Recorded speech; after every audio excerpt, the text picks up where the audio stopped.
ذاکر عباسی فاضل جامع Banuri town Karachi channel کو subscribe کریں۔ ہماری آج کی اس نشست کا موضوع ہے اولیاء اللہ کی فضیلت اور عظمت قرآن و سنت کی روشنی میں۔ اولیاء اللہ کی فضیلت اور عظمت کا اندازہ اس بات سے لگایا جا سکتا ہے کہ قرآن و حدیث میں دو مقام ایسے ہیں کہ جہاں اللہ اور اللہ کے رسول صلی اللہ علیہ وسلم کی طرف سے اعلان جنگ کیا گیا۔ پہلا مقام قرآن مجید فرقان حمید کی سورہ بقرہ اور تیسرے پارے کے اندر ہے، فَإِن لَّمْ تَفْعَلُوا فَأْذَنُوا بِحَرْبٍ مِّنَ اللَّهِ وَرَسُولِهِ، کہ اگر تم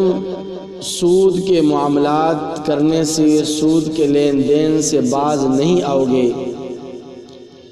تو پھر اللہ اور اللہ کے رسول کی طرف سے تمہارے خلاف اعلان جنگ ہے۔ دوسرا اعلان لسان نبوت سے بیان فرمایا گیا، جو کہ دراصل حدیث قدسی ہے کہ اللہ تبارک و تعالی فرماتے ہیں کہ من عاد لی ولیا فقد آذنتہ بالحرب، کہ جس نے میرے کسی ولی سے، میرے کسی برگزیدہ اور مقرب بندے سے دشمنی کی، عداوت رکھی، بغض رکھا، کینہ رکھا، تو اس کے خلاف میری طرف سے اعلان جنگ ہے۔ اور اولیاء اللہ کی فضیلت اور عظمت کا اندازہ اس بات سے بھی لگایا جا سکتا ہے کہ اللہ تبارک و تعالی نے اپنے کلام مقدس کے اندر اولیاء اللہ کے صحبت کو واجب، فرض اور ضروری قرار دیا ہے۔ یا ایھا الذین آمنوا اتقوا اللہ وکونوا مع الصادقین، کہ اے ایمان والو اللہ سے ڈرو اور سچے لوگوں کے صحبت اختیار کرو۔ کونوا مع الصادقین سے مشائخ اعظام نے، مفسرین اکرام نے، محدثین نے اولیاء اللہ کو لیا ہے کہ کونوا مع الصادقین سے مراد مشائخ اعظام ہیں، اولیاء اللہ ہیں، اور اولیاء اللہ کے صحبت کو، اولیاء اللہ کی مجلس اختیار کرنے کو اس آیت مبارکہ میں واجب، فرض اور ضروری قرار دیا گیا۔ اس کی وجہ علامہ آلوسی رحمۃ اللہ علیہ نے روح المعانی کے اندر لکھی ہے کہ اولیاء اللہ کے صحبت اختیار کرنے، اولیاء اللہ کی مجلس میں بیٹھنے کا حکم اس لیے دیا گیا، خالطوہم لتکونوا مثلہم، کہ تم اگر اولیاء اللہ کے صحبت اختیار کرو گے، اولیاء اللہ کی مجلس میں بیٹھو گے تو تم بھی ان جیسی ہو جاؤ گے۔ مفتی اعظم پاکستان مفتی محمد شفیع رحمۃ اللہ علیہ، جنہوں نے قرآن مجید فرقان حمید کی اردو تفسیر معارف القرآن لکھی ہے، اور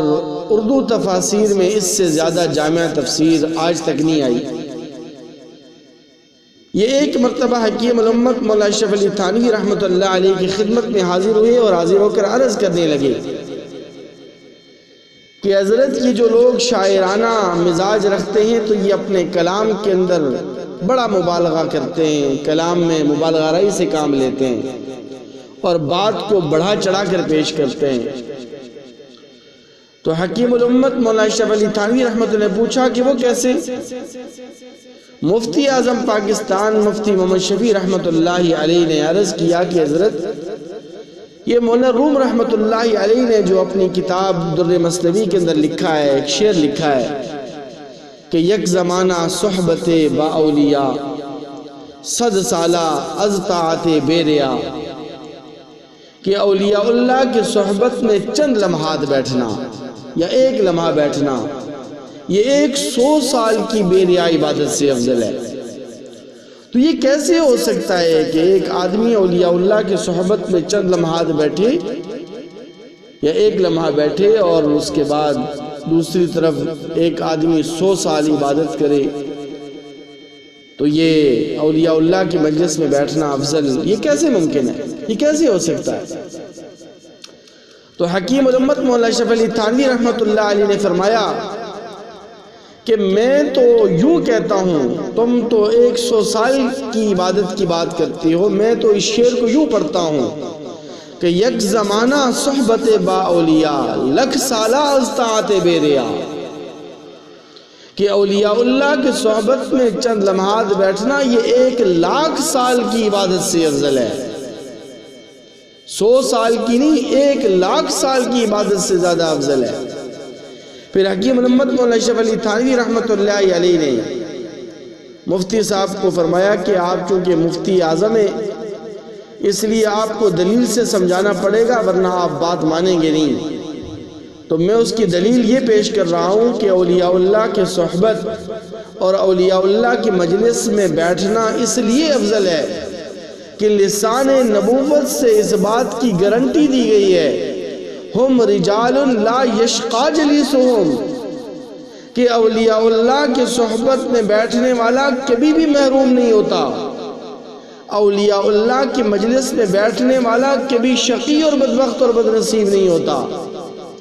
اور فرمایا کہ دوسری طرف 100 سال کی عبادت، 1000 سال کی عبادت کی گارنٹی کیا دی جا سکتی ہے؟ مثالیں موجود ہیں، عالم انسانیت کی تاریخ جب پڑھی جائے تو ہمیں تو ایسے لوگ بھی ملتے ہیں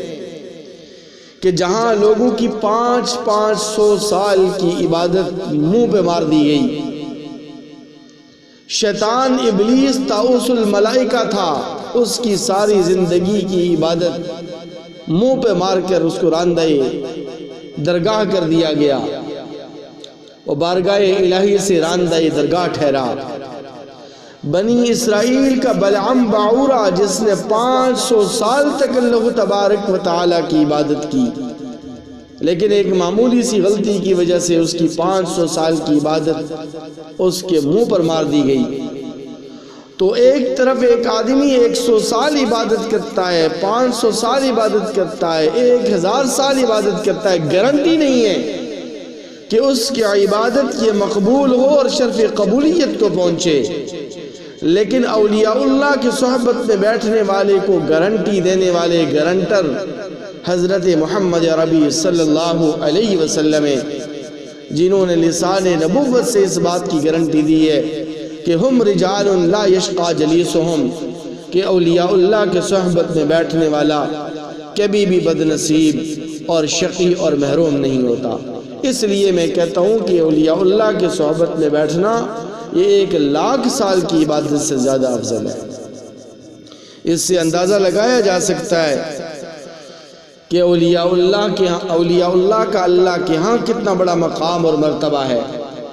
اور مشکات شریف کے اندر یہ حدیث بھی موجود ہے، نبی علیہ السلام نے فرمایا المرء علی دین خلیلہ، کہ آدمی اپنے دوست کے دین پر ہوتا ہے۔ کیا مطلب؟ کہ اگر دیندار دوست ہوگا تو تمہیں دیندار بنا دے گا، اگر بے دین دوست ہوگا، بے دین آدمی کے ساتھ دوستی یاری کرو گے،